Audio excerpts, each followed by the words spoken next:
Good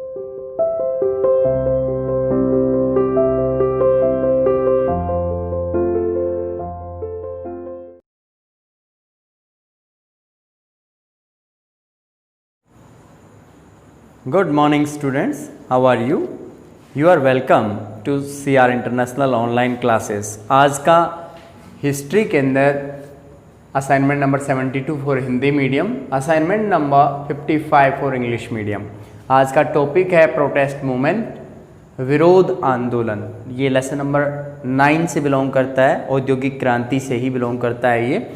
क्योंकि हम England के बारे में, क्योंकि औद्योगिक क्रांति जो है सबसे पहले इंग्लैंड में ही आई, तो वो कौन कौन से रीजन रहे जिसकी वजह से विरोध आंदोलन भी अस्तित्व में आया, इसके बारे में थोड़ा सा मैं आपको इंट्रोड्यूस करता हूँ कि कोई भी व्यवस्था होती है, अगर मान लीजिए हमारा देश एक कृषि प्रधान देश है और वहाँ पे सिर्फ किसान अपना हर तरीके की गतिविधि, खेती से जुड़ी हुई गतिविधि करते हैं, लेकिन कोई फैक्ट्री नहीं है, तो इस तरह की परिस्थिति के अंदर जो है विरोध आंदोलन या प्रोटेस्ट करना या फिर काम के घंटे सुनिश्चित कराना, वेतन की मांग करना, वेतन बढ़ाने की मांग करना, कच्चे कर्मचारियों के पक्का होने की डिमांड रखना, इस तरह की कोई भी या काम की परिस्थितियों की, अच्छी परिस्थितियों की मांग करना, कठोर परिस्थितियों को रोकना, तो इस तरह की कुछ डिमांड हैं वो विभिन्न देशों के अंदर प्रचलित तभी होती हैं जब वो वहाँ पे फैक्ट्री एरिया डेवलप होता है। इंग्लैंड के अंदर 16वीं सदी के अंदर ही औद्योगिक क्रांति की जो स्टार्टिंग मानी जाती है, उसके बाद में 16वीं से 17वीं 18वीं सदी इसके अंदर कंप्लीट वहाँ पे औद्योगिकरण बहुत ही डेवलप हो गया और इंग्लैंड ने बहुत भारी मात्रा के अंदर बड़े पैमाने पर वस्तुओं का उत्पादन किया। उनको वस्तुओं को उत्पादन करने में जो पैसा लगा, अब वो उस पैसे को वसूल करना चाहता था, इसलिए नए नए देशों के अंदर उसने अपना उपनिवेशवाद फैलाया, यानी अपने उपनिवेश स्थापित किए, वहाँ उपनिवेशों से इस तरह की पॉलिसीज़ वहाँ पे लागू की जिससे ज़्यादा से ज़्यादा पैसा उसके पास में स्टोर हो जाए। इसके अंदर हम प्रोटेस्ट मूवमेंट के अंदर ये पढ़ेंगे कि जो फैक्ट्रियों के अंदर ज़्यादातर काम के घंटे सुनिश्चित नहीं थे, महिलाओं बच्चों से काम लेते थे या काम की परिस्थितियाँ अच्छी नहीं थी, कठोर मतलब उन्हें परिश्रम करना होता था, मशीनों का यूज़ बढ़ रहा था, तो इस तरीके से जितना ज़्यादा मशीनों का यूज़ बढ़ेगा उतनी बेरोज़गार लोग हो जाते हैं। और कुछ जैसे इस तरह की मशीनें थी, जैसे कि थ्रेडिंग मशीनें थी, कुछ इस तरह की मशीनें थी जिसमें अनाज को निकाला जा सकता था, और इस तरह की थ्रेसिंग मशीनें जो थी वो उनको आम किसान जो था या मज़दूर था उसको गलत मानता था कि वो उनके पेट पर लात मार रही थी, यानी उसमें कई मज़दूरों को काम मिल जाता था और उसके आने की वजह से खेतों के अंदर कोई भी मज़दूरों को नहीं ले जाता था, थ्रेसिंग मशीन को ले जाते थे। इसके बाद अगर हम दूसरी व्यवस्थाओं की बात करें, जैसे कि विभिन्न वस्त्र निर्माण उद्योगों के अंदर ज़्यादा से ज़्यादा फैक्ट्रियों के अंदर मशीनों का इस्तेमाल बढ़ गया था, उसकी वजह से हाथ से बना हुआ जो कपड़ा है वो मतलब वहाँ पे बिक भी नहीं रहा था, की डिमांड घटती चलेगी, तो वो लोग विरोध करने पर उतारू हो गए। उन्होंने डिमांड रखी कि भी हमारे रोज़गार का भी कुछ किया जाए, हमारे लिए भत्ते का इंतज़ाम किया जाए, काम के घंटे सुनिश्चित किए जाएं, बच्चों को और महिलाओं को मतलब ज़्यादा कठोर परिस्थितियों में काम करने में ना लगाया जाए, बच्चों को तो पूरी तरह से रोक दिया जाए, काम उनसे लेना ही नहीं है। इसके बाद पहला टॉपिक है पॉलिटिकल आइडियाज़। ये प्रोटेस्ट मूवमेंट जो है ये 1795 के अंदर जोरदार इसके अंदर उग्र रूप इसका देखने को मिला, लेकिन इससे पहले भी इसका थोड़ा बहुत असर उस समय मौजूद था। Political ideas pioneered by French revolution 1789, 1789 के अंदर जो फ्रांस के अंदर क्रांति हुई थी, वहाँ पे भाईचारा, स्वतंत्रता, समानता, इस तरह के सिद्धांतों को, नैतिक सिद्धांतों को बल मिला और यहाँ से ये सिद्धांत धीरे धीरे पूरे यूरोप में फैलते चले गए, पूरे विश्व में चले गए। और यहाँ इंग्लैंड के लोगों ने, जो मज़दूर वर्ग था, उन्होंने भी इस चीज़ को जाना कि मज़दूर का भी अपना एक हक होता है और वो अपनी डिमांड रख सकता है, उसको हक मिल सकता है। इस तरीके से उसको विश्वास बढ़ने लगा। कार्ल मार्क्स की जो पुस्तक थी उसके अंदर भी उनको मतलब काफ़ी प्रोत्साहन देखने को मिला। इस तरीके से उनके जो मन में एक भावना थी कि हम अपना एक कोई ट्रेड यूनियन गठित करें, ट्रेड यूनियन के ज़रिए सरकार के सामने अपनी डिमांड्स रखें, सरकार उन मांगों को पूरा करे। इसके बाद सेकंड जो पॉइंट है, protest against the harsh working conditions. जो विरोध आंदोलन था उनके होने के पीछे ये वजह थी क्योंकि जो बहुत कठोर परिस्थितियों में लोगों को काम करना पड़ता था। महिलाओं को गंदी फैक्ट्रियों के अंदर भी उनको काम करना होता था, जहाँ बहुत तेज़ दुर्गंध आती थी या फिर बहुत ज़्यादा हीट होती थी, जहाँ मशीनों को मतलब ज़्यादा मशीनों का यूज़ कर रहे थे और मशीनें गर्म हो जाती थी, या फिर कोयले का इस्तेमाल करते थे। वहाँ धूम्र जो है, धुआं बहुत ज़्यादा मतलब प्रदूषण फैलाता था और उन्हें मतलब अस्थमा जैसी जो बीमारियाँ थी, जानलेवा बीमारियों से उनको ग्रसित कर रहा था, या टीबी जैसी बीमारी बढ़ती चली जा रही थी। और इसके अलावा संक्रामक बीमारियाँ, जो त्वचा से संबंधित बीमारियाँ थी, वो बच्चों और महिलाओं में बढ़ रही थी। और इसकी वजह से भी लोगों ने प्रोटेस्ट किया कि कठोर परिस्थितियों को हटाया जाए और यहाँ पे कुछ सुधार किया जाए। काम के घंटे पहले सुनिश्चित नहीं थे, 15 से 16 घंटे, कभी 17 घंटे इस तरह के रहते थे। बाद में 10 घंटे का एक आंदोलन चलाया गया, वो भी एक विरोध आंदोलन का हिस्सा कहा जा सकता है। विरोध आंदोलन ऐसा नहीं कि कोई एक स्पेशल एक ईयर में या कुछ दिन के अंदर चलाया गया था। विरोध आंदोलन कंटिन्यू लगभग एक तरह से 19वीं सदी के मध्य तक चलते रहे और सरकार से अपनी डिमांड्स रखते रहे, उनकी मांगें पूरी भी होती रही। इसके बाद है इंग्लैंड फ्रांस वार। इंग्लैंड और फ्रांस की जो अनबन की परिस्थिति थी, ये दोनों ही कॉम्पिटिटर थे, दोनों अपनी शक्तियां बढ़ाना चाहते थे, अधिक से अधिक उपनिवेशों को प्राप्त करना चाहते थे, अपना गुलाम राष्ट्रों से ज़्यादा पैसा वसूल करना चाहते थे। इस तरह की पॉलिसीज़ इनकी थी। 1792 से 1815 तक इनके बीच लगातार लड़ाई होती रही, दोनों तरफ से पैसा बहुत खर्च होता रहा। जो नेपोलियन का शासनकाल है फ्रांस के अंदर, वो भी इसी से जुड़ा हुआ है, जो वाटरलू की लड़ाई 1815 के अंदर लड़ी गई थी। इसके अंदर trade disrupted, factory shut down. जब दोनों के बीच में युद्ध होता रहा तो युद्ध के अंदर फैक्ट्रियों को चलाना मुश्किल होता है, अर्थव्यवस्था डाउन आ जाती है, क्योंकि पूरा ही जो पैसा है वो हथियारों के निर्माण में, गोला बारूद के निर्माण में, या फिर सैनिकों को मुआवजे के रूप में, या फिर किसी भी तरीके से एक तरह से हॉस्पिटलाइज जो सैनिक हैं उनके इलाज में लग जाता है। बहुत मतलब पैसा बर्बाद हो जाता है और इस तरीके से व्यापार पे ध्यान जो है हट जाता है और अनिवार्य जो लगता है युद्ध के अंदर कि दुश्मन से किस तरीके से लोहा लेना है और उसके लिए चाहे देश को कुछ भी करना पड़े। इसके बाद है फैक्ट्री शट डाउन।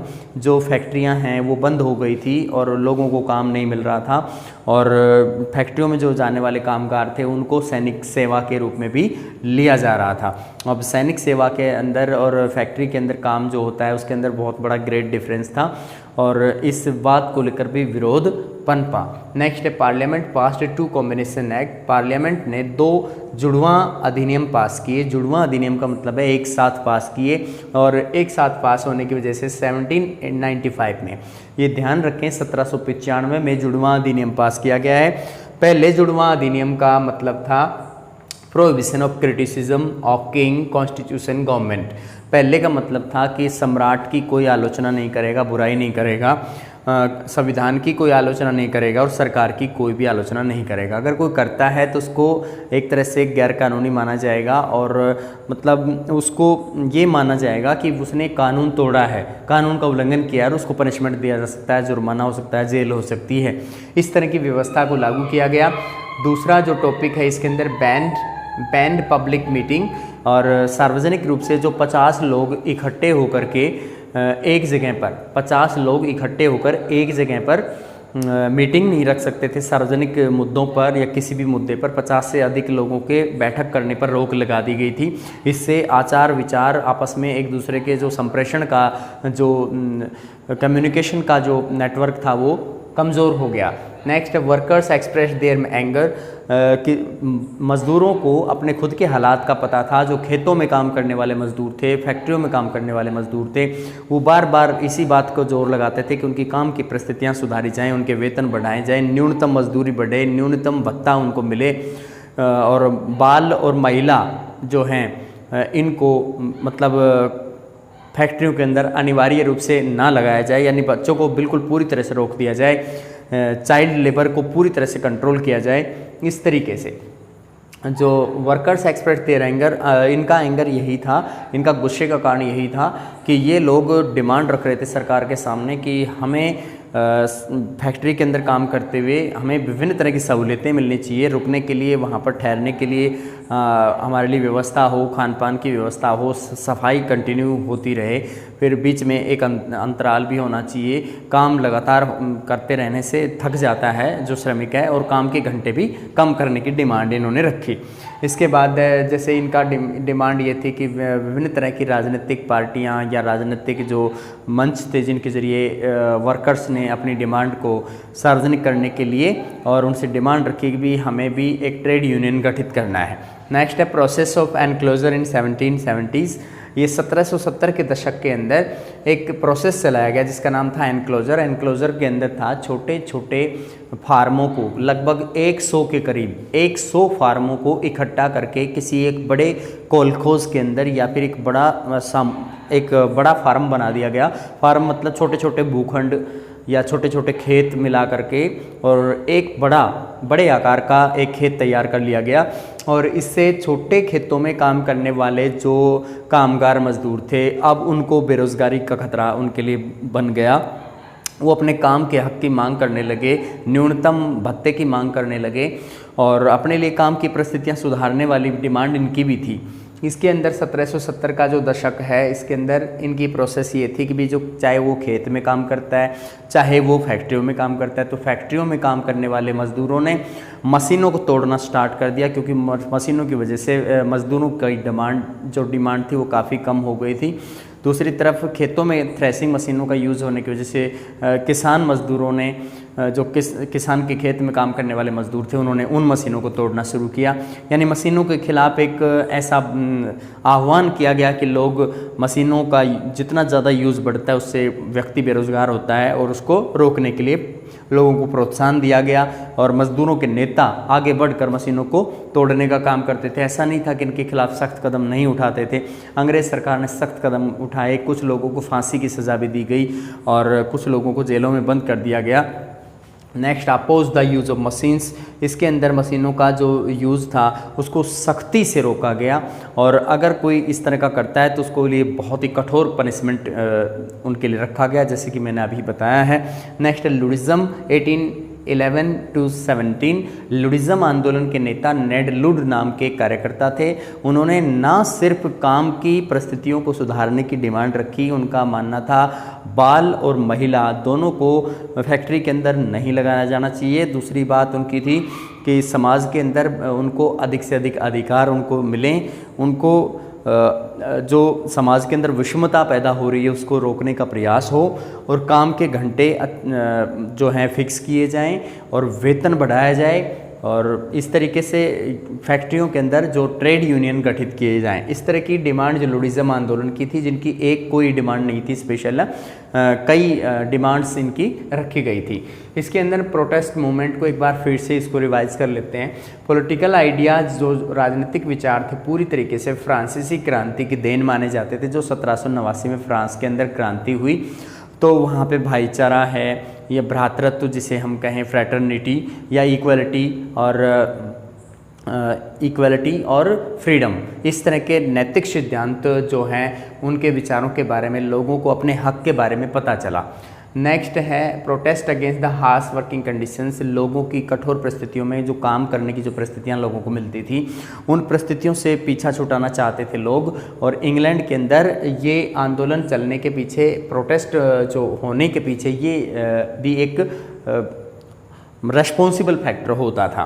नेक्स्ट है इंग्लैंड और फ्रांस के बीच में लगातार युद्ध हुआ 1792 से 1815 तक। उस दौरान दोनों देशों के बीच में व्यापार घाटा हुआ, यानी एक तरह से व्यापार जो चल रहा था, ट्रेड पूरी तरह से डिस्टर्ब्ड हो गया, उनके बीच व्यापार रुक गया और फैक्ट्रियां रोक दी गई, जिसके फैक्ट्रियों में काम करने वाले मजदूरों को उनको मांस और रोटी, इस तरीके से जो उनको ज़रूरत की चीज़ें थी वो भी उन्हें नहीं मिल पा रही थी। लोग अपने हक के लिए लड़ रहे थे और कई बार इस तरह का आंदोलन सार्वजनिक भी होया। इसके बाद है पार्लियामेंट ने 2 जुड़वां अधिनियम पास किए, जिन्हें जुड़वां बिल भी कह सकते हैं। 1795 में पहला रखा गया कि राजा या संविधान या सरकार की कोई बुराई नहीं करेगा, बुराई करते उसके लिए पनिशमेंट होगा।